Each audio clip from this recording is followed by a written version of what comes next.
Game 7, two of the finest words in sports. That's exactly where we're headed after a commanding victory by the San Antonio Spurs over the Oklahoma City Thunder with their backs against the wall. They win it by 27 points. That's the largest margin of victory when facing elimination in team history. And by the way, this will be the first Game 7 in the Western Conference Finals since 2018. The Warriors ultimately defeated the Rockets. They went on to win the title in that Game 7. Ooh, it sets up a pretty table for us and a trip back to OKC. Shout out to the Skirvin Hotel. Can't wait to see you again.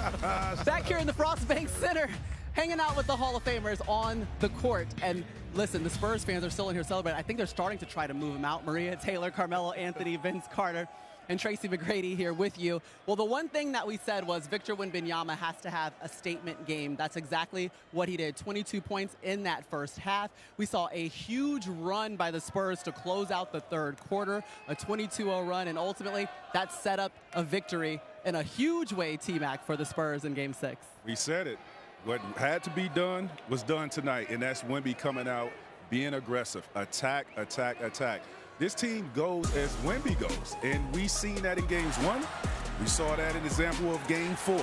Now we seen that again tonight. So that tells you there's 3 games that you won where Wemby has been aggressive, been attacking often and early and often, and the result comes out to a victory for San Antonio. That's the recipe. He has to know that, and I'm sure his guys, the veteran guys, are talking to him and really telling him that. HB, you can see him on the bench having that conversation with him, just standing in his ear and letting him know how important he is to this team and what needs to be done. Devin Vassell too. Devin Vassell told him, calm down, chill out. We got this. We still got to play it the right way. But I want to give a shout out to Wemby, right? Because we was on Wemby. We said Wemby had to be transcending. And tonight, his leadership to me as a young player in this league, showing that he can lead this team, showing that he can lead this team here on this home court in front of this crowd, showing that he can force a Game 7. That was special to watch tonight. And also, he took away a lot of things from OKC. OKC, their body language today wasn't up to par for me. They didn't look and come out like it was a Game 6 on the road. Well, they couldn't get them shots. They couldn't get the normal shots. But we like the vibe. We like the energy when we see a team just going through. I don't want to say going through the motions, but just they look one step slow today. They look one step slow, like they was ready to get this to OKC Game 7. But Wemby's leadership today was top notch, and big shout out to Wemby for that. When you want to build your legacy, you come out with 22 and 10 in 28 minutes. In 28 minutes. And that means he's taking care of business. He didn't waste any time. He didn't play his way into it. He started the game off hot. In the green room, I looked at y'all like, here we go. Y'all didn't believe me, but here we go. And that's what you need. Now, how do you bottle that up and take that on the road? Because Game 7 on the road in OKC, we know how those fans are. You have to find a way. There's no excuses now. Oh, I'm tired. You only played 28 minutes. You did your work. Now, right now, it's preparing for Game 7 starts right now. Yeah, now the Spurs are 7-1 when Wemby scores at least 25 points in the postseason, so it really does depend on him. I think what we've been missing is the back-to-back games from Wemby, so we'll see if we can get that. But first, let's get into what we saw from Shai, and I want to know what the Spurs did to really bottle him up, lowest shooting or scoring output, and ultimately field goal percentage so far in this series. Well, again, they was triple teaming, double teaming Shai. They like to send him right now. The game plan against Shai is to send him right. And you can tell Shai's been focused on getting right and making plays going right. Shai, at the end of the day, tonight was a quiet night for him. But overall, Shai's been very effective in this series. He's been efficient in this series. He's been carrying his team. It's just tonight. The Spurs came out, and they were more dominant. They were more ready to play tonight than OKC. Here's where we're going to see the back-to-back MVP. No, here's where you're going to see Stephon Castle because he's stepping right on up to the plate. There he is. Welcome. Congratulations. Thank you. Is that what desperation looks like when your back's against the wall in an elimination game? Yeah, absolutely. Yeah, y'all stood up strong. Like, talk to us about what the conversation was coming off of Game 5, what didn't look like anyone's best, to perform the way that you guys did here tonight to keep your season rolling? Yeah, I mean, just trying to limit our mistakes and don't try and think too far ahead. We know we had to handle this game first before anything, and we felt like we knew our backs were against the walls, and if we punched them in the mouth first, that they were going to lay down. My question to you is, you're guarding a 2-time MVP. That's a tall task. You're a young fella in this league, but the fearless mindset you have. When you're watching film on Shea, and you don't have to give us your game plan because we don't want that out there, but when you watching film, what do you see that you can apply on the floor that works for you? I mean, just using my frame to my advantage. You know, if I know if he can't bump me off my spot, then I can get a good contest on, you know, most of his shots and just try and make it tough on him. But I mean, just trying to send him to my help. You know, I feel like it's my you know, it's my assignment, but I feel like it's a team defense that's been making it really tough on him. After Game 5, you said you wanted to see more from Wemby. You need Wemby to be more aggressive. Tonight, he did that. What do you see the difference in Wemby tonight was? I just think the way he came out aggressive in that mindset, whether he was making or missing shots.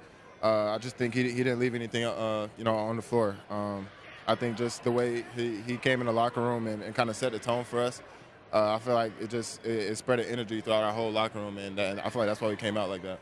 After Game 5, next morning watching film, what was said by the players, not the coaches? Because I know the coaches are going to always have something to say. What was said by the players about what needed to be done in preparation for the game tonight? This is backs against the wall, like you've said, we've heard.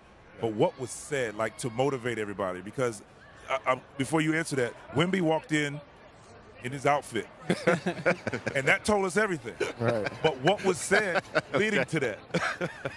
I just think, I mean, as a group, I mean, we all want this. I mean, it's right there in front of us, and I mean, we feel like collectively that we're better than this team, and I mean, we didn't want to let our fans down on our home court either. So, coming out here with a chance to go back in OKC and play a Game 7, I feel like that's all the motivation you need.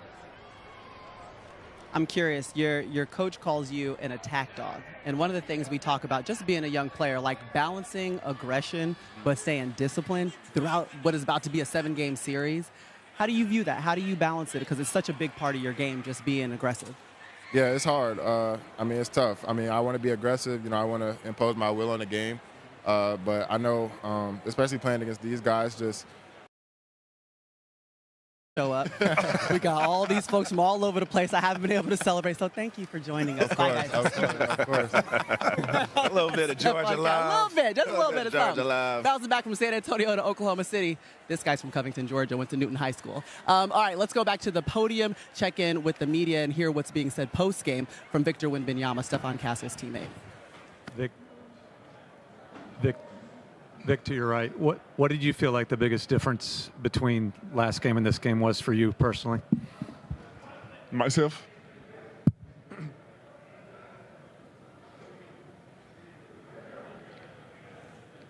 Trusting the game plan, discussing tactics with the staff and teammates.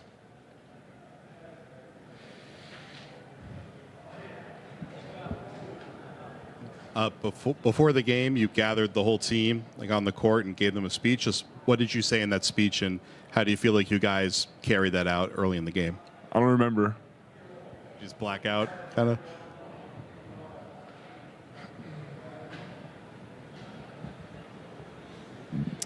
Victor, this Saturday in OKC, it's do or die for your team. What is the first thing that comes to your mind when you think about Game 7? First thing is listening to, the experienced people, whether it's on our team, on our staff, or outside. We got the chance to have plenty of those around. Vic, what did you think about the way you guys met the moment in tonight's do-or-die ball game? I think we were consistent and we did what we needed to do. Trusted the game, trusted the basketball gods. Speaking of meeting the moment, Dylan looked like his normal self tonight. What did you see from him, and how relaxed was he mentally in this game? I don't know how relaxed he was. Everybody approaches games, especially this type of games, differently. But the result was definitely there and impressive as always. Vic, how impressed were you with your team's effort defensively, especially Carter and some of the minutes that he was able to give tonight? The effort? It was great. I mean, should be consistent, always the same, but it was great. The bench was great tonight. Yeah. Really 1 through 15. Yeah, Vic, something that your teammates were saying after last game is that you guys have played really well when playing desperate. And so I guess the question is, what does playing desperate look like to you? And when both teams, I mean, obviously everyone's playing hard in the playoffs, but Game 7. Feels like it erases kind of all the little mistakes that we do that are human nature,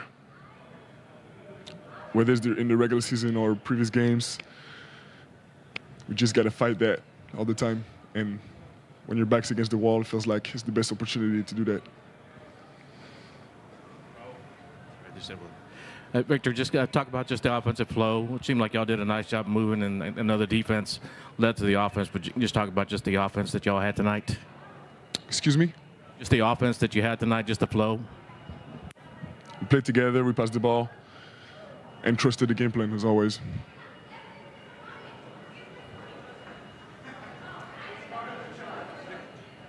Just talk about the defense in that third quarter. Y'all outscored them 20-2 during a stretch. They scored 2 points in the final 8 minutes. Lockdown defense. Just talk about that.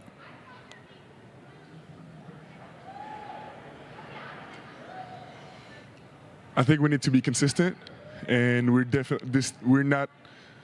This is outscoring them 20-2 is not a realistic projection that we want to do, but when we